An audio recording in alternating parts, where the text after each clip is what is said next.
called a couple of friends and a caring specialist, and I talked through all of my problems.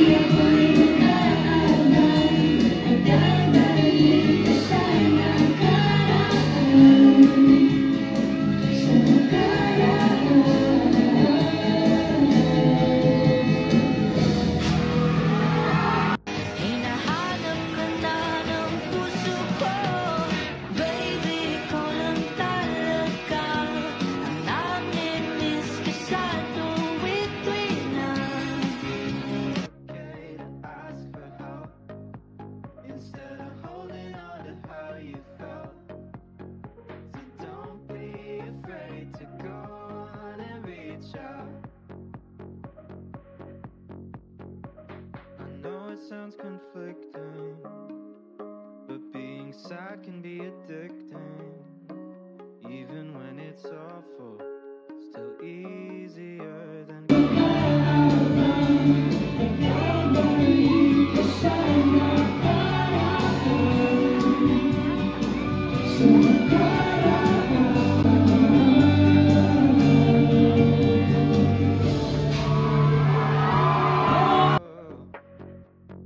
nothing's easy, but you gotta believe me, you'll never truly be alone.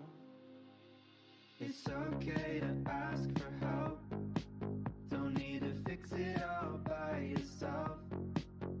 It's okay to find a friend to lean on and talk it out, talk it out. It's okay to ask for help instead of holding on to how you felt. So don't be afraid to Senior audience, tatabi namin sa inyo, kumalma kayo, ha? Wala mo lang anak magsiselfie, okay? Tignan nyo lang muna. Kalma lang tayo, ha? Kalma lang po. Kasi kakanta po sila, kakanta. Jayan! Wala mo lang picture-picture. Wala mo lang picture-picture. JM Piang! Last 1 minute. Kapag kumakanta po, ha? I-enjoy nyo lang, ha? Wala mo makikibidyo, makikiselfie. Ready? Start!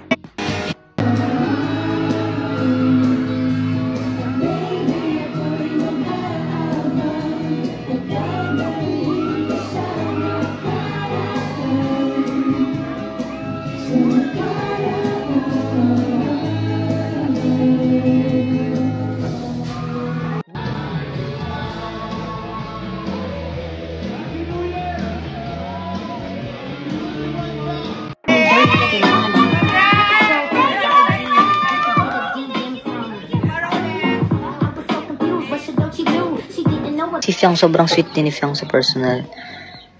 Ganun lang talaga siya. Pero sobrang bait ni Fiang. Sweet. Kumakasama yan talaga si Fiang sa personal. Best memory kasama si Fiang. Siguro yung teens versus adults talaga. Doon talaga kami nagka-close talaga ni Fiang. Na parang siyang nanay ko na doon eh. Tulungan talaga kami. Kita nyo naman, di ako pinapabayaan ni Fiang nung masakit yung ulo ko nung teens versus nung masakit yung ulo ko ng Challenger, siya yung nag-massage ng ulo ko, kaya sabi ko, totoong kaibigan si Fiang, mabait si Fiang. Describe Fiang in one word. Sweet.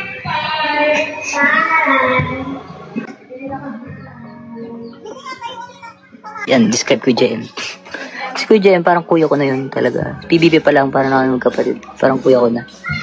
Yun yung mga, kung nakita nyo, kung nanonood kayo PBB, minsan nakikita nyo, puro tawa na lang kami ni Kuya JM. Pero sa mga hindi nakakapanood, marami ding advice na tinuro sa akin si Kuya JM.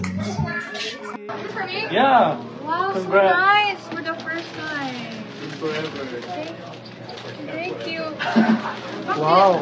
It's your first singing ASA. Oh, thank you, Jared. Congrats. Thank you. Actually, did you get this? Huh? The Or books? did you ask someone to get this for you? No, I got it. Really? Yeah. My books, pa! Yeah, read it. You better read it. I love books. Hey, Kuya, how are you? Look, I love Did you watch Prod? Sa TV na lang. Kailangan mo talagang matutong tumanggap ng criticism. Kailangan mo tumanggap ng opinion ng ibang tao tungkol sa'yo kasi yung iba kasing opinion ng tao sa'yo, hindi mo alam makakabuti pala sa'yo yun. So kung may tao nagsabi sa'yo na, oh JP, bakit ganito ka, ganyan. JP, isip mo ganyan. Yung sometimes, kailangan mo tanggapin yung mga opinion nila na ganyan tungkol sa'yo kasi doon ka mag-grow. Alam nyo, mas lumawak yung pagkakaintindi ko, mas lumawak yung kaisipan ko nung nag-PBB ako. Kasi dati ako kung may nagsasabi sa akin ng tao, may nag-criticize sa akin, nagagalit ako eh. Parang, ano pa kailam ko sa opinion mo, di ba? Ganyan. Pero nag-PBB ako, natutong, mas lumawak yung pagkakaintindi ko. Ngayon, marunong na ako tumanggap ng opinion ng ibang tao tungkol sa akin. Siyempre, inaaral ko din kung makakabuti sa akin yung opinion nila. Kung may kailangan ba ko improve. Diba? Ayun. Yes, tama. Constructive criticism. Oo nga, yun nga sinasabi ko. Constructive criticism.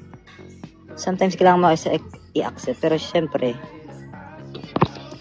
pipiliin mo din yung mga sinasabi sa'yo. Kasi yung iba nga, yung ibang constructive criticism, nakakabuti. May iba hindi.